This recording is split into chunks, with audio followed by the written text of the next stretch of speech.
Acts chapter 23.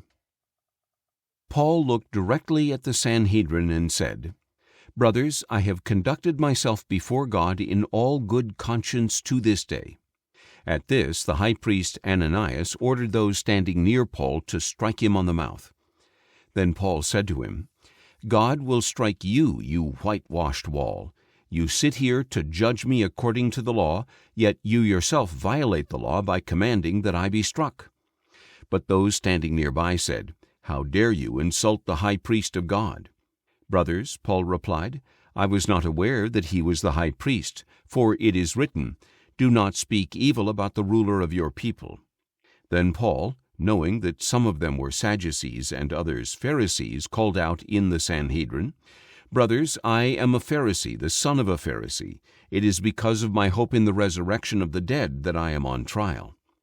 As soon as he had said this, a dispute broke out between the Pharisees and Sadducees, and the assembly was divided. For the Sadducees say that there is neither a resurrection, nor angels, nor spirits, but the Pharisees acknowledge them all. A great clamor arose, and some scribes from the party of the Pharisees got up and contended sharply, "We find nothing wrong with this man.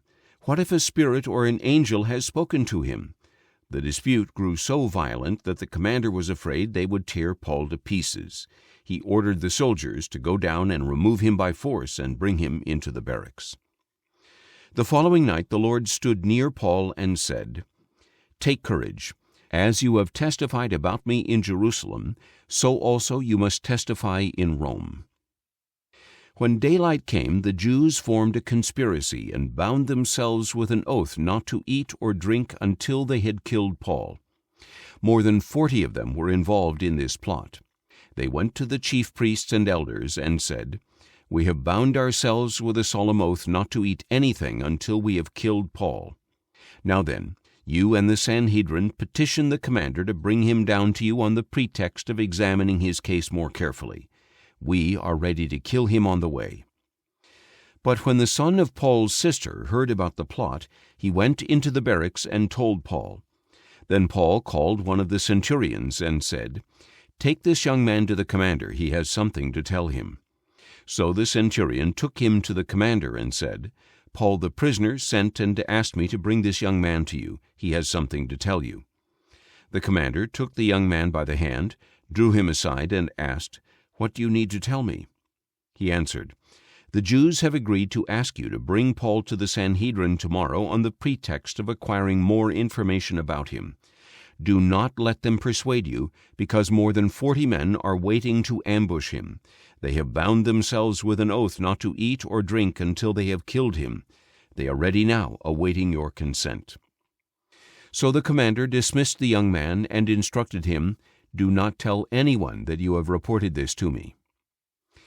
Then he called 2 of his centurions and said, "Prepare 200 soldiers, 70 horsemen, and 200 spearmen to go to Caesarea in the 3rd hour of the night.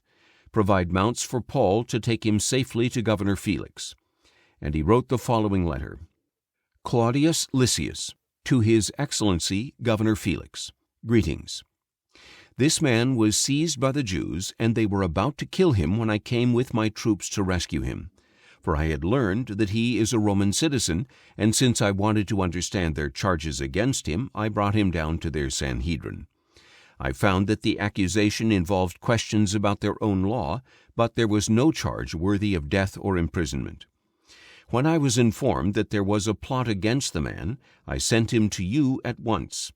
I also instructed his accusers to present their case against him before you." So the soldiers followed their orders and brought Paul by night to Antipatris.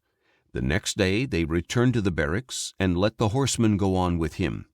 When the horsemen arrived in Caesarea, they delivered the letter to the governor and presented Paul to him. The governor read the letter and asked what province Paul was from. Learning that he was from Cilicia, he said, "I will hear your case when your accusers arrive." Then he ordered that Paul be kept under guard in Herod's praetorium.